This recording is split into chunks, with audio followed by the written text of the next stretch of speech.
Il faudra encore de longs mois pour que le jeune Charles comprenne que seul Dieu peut combler sa soif d'infini, son désir insatiable d'absolu et de perfection. Mais depuis son retour du Maroc, en 1884, il a alors 26 ans, il n'est plus le même homme. Il semble avoir épuisé les plaisirs de la terre. Il vit dans la solitude et la chasteté, il étudie beaucoup, il travaille à la rédaction de son livre sur son expédition marocaine.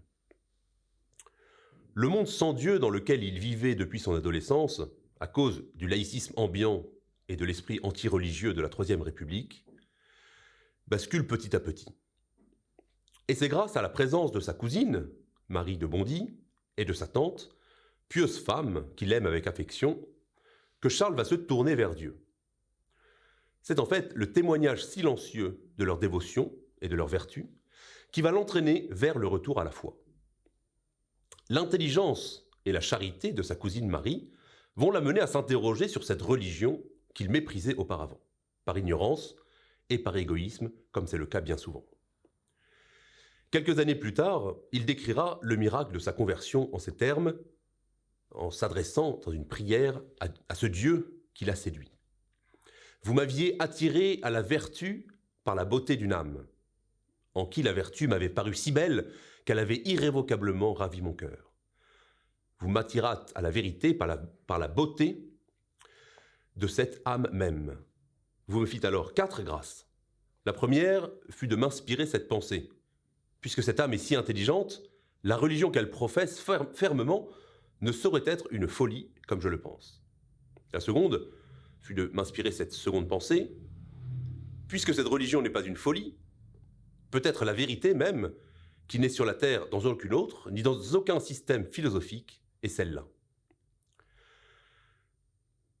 La troisième fut de me dire, étudions donc cette religion. Prenons un professeur de religion catholique, un prêtre instruit, et voyons ce qu'il en est, et s'il faut croire ce qu'elle dit. Et la quatrième fut la grâce incomparable de m'adresser, pour avoir ces leçons de religion, à Monsieur Huvelin.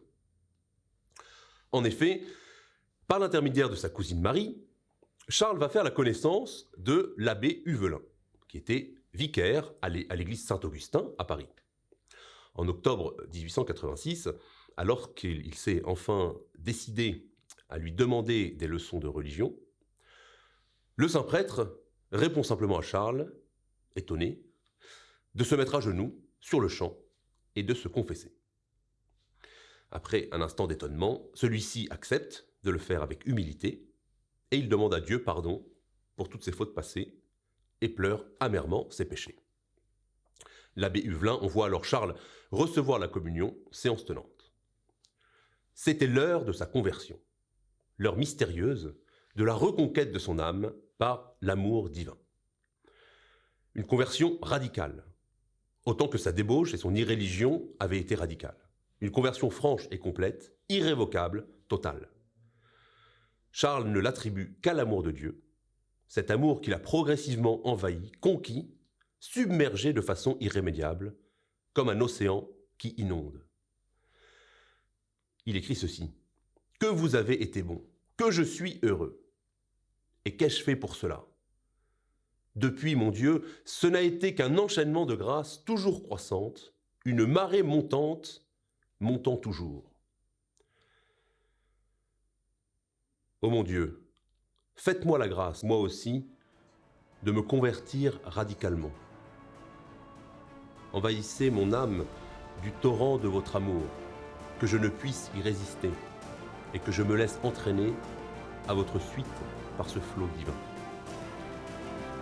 Et ainsi, animé de votre amitié, captivé par votre vérité, donnez-moi, comme à Charles de Foucault, d'être une âme de feu qui conquiert le monde.